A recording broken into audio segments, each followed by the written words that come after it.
Good evening, ladies and gentlemen, and welcome into another live edition of the Greene Room. I'm Garrett Greene, bringing you all the latest scores and information from around the sporting world, live from back here in Austin, Texas. Glad to have you with us. We're going over a little bit of baseball, some football news, both college and pro. And hey, we actually have a little bit of NBA tonight, which is what we'll lead with. Lockout? What lockout? There's actually a game that was played tonight.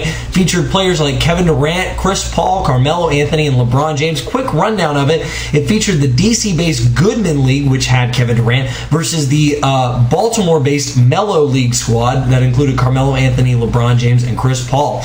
Now, Kevin Durant went for a game-high 59 points tonight, but it was not enough as his team loses 149 to 141, but a very high school atmosphere, as LeBron James described it. A lot of fun, guys still playing basketball despite the lockout. Now on to a little bit of college football. Starting quarterbacks have been named. Garrett Gilbert named the starting quarterback yet again for Texas for this coming season. Now moving on to another school, Ohio State. Luke Fickell has made his decision, his first major coaching decision of his career now at Ohio State University. He decided that senior Joe Bauserman will start the season for the Buckeyes instead of highly touted freshman Baxton Miller. Now, he made it clear that in no way, shape, form, or fashion does Bauserman have the job locked up for the season, but he says that it boiled down to leadership. Bauserman played for 3 seasons in the Pittsburgh Pirates minor league system. Now, Bauserman's stats as a fifth-year senior, last season he was 16 of 22 for 174 yards, 2 touchdowns, an interception, and 3 sacks. Now, granted, this was in limited time that he saw, sitting behind quarterback Terrell Pryor, who now is playing for the Oakland Raiders, was taken in the supplemental draft. And now on to the not-so-fun part of the NCAA right now, violations. What's new? Starting right here in the Big 12, where at Oklahoma State you had free safety Johnny Thomas and receiver Michael Harrison have both been ruled ineligible for the first game for Oklahoma State versus Louisiana Lafayette. It was announced that there is no timetable set for their return yet, and other details have not been disclosed. Now, continuing with the Miami situation that's been developing, 8 players have received NCAA sanctions. Actually, there have been 11. Excuse me for that. But 8 of them will serve time, including defensive lineman Oliver Vernon, who got the harshest penalty. He will have to sit out 6 games. And then Ray Armstrong and Dyron Dye will miss 4 games apiece. Now, it is said that Vernon will be the only one who will miss ACC games, but then players like Ja'Cory Harris, Sean Spence, Travis Benjamin, and Marcus Forston will all miss 1 game, and all players must repay back benefits that they received. And of course, there's the big speculation about what's going on with Texas A&M. It was reported late last night that A&M had officially notified the Big 12 that they were leaving.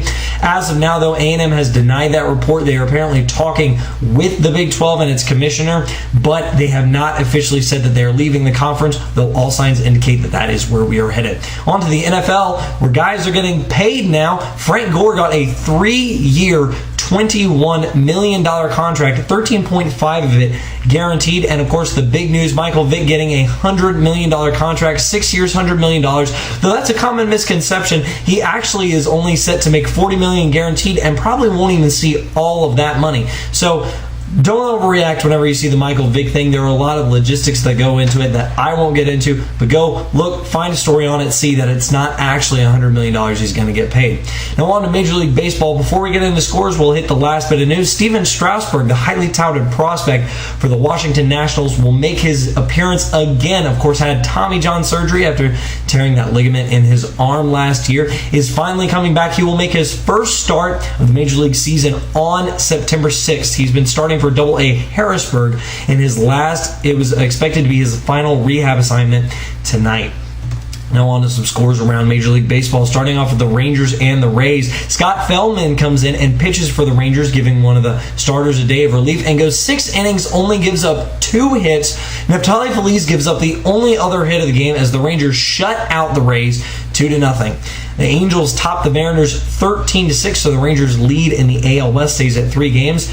Orioles top the Blue Jays 6-5 in 10 innings. The Indians win 6-2 over the Athletics. Tigers top the Royals 2-1 in 10 innings. The Yankees top the Red Sox 5-2 as Sabathia goes out. Boston leaves 16 men on base, and CC Sabathia throws over 120 pitches just to get through 6 innings, but he does get his 18th win of the season. Last American League score, the White Sox top the Twins 8-6. Now on to the National League, where you have the Diamondbacks topping the Rockies 9-4. That is their 11th straight win. Padres and Dodgers still playing right now. It's in the top of the 9th inning. The Dodgers are currently leading 8-5, so that game should wrap up probably in favor of the Dodgers here. Cubs are beating the Giants 5-2 in the bottom of the 9th. There's 1 out. And so that game is on its way to being wrapped up. Nationals top the Braves 9-2. Phillies top the Reds 9-0. Roy Halladay has 9 strikeouts in that game. Marlins top the Mets 6-0. Astros top the Pirates 8-2. And the Cardinals beat the Brewers 2-1. Well, that's all that we have tonight in the Greene Room. Tune in again tomorrow night for everything we have. Until then, I'm Garrett Greene. Have a good evening, ladies and gentlemen.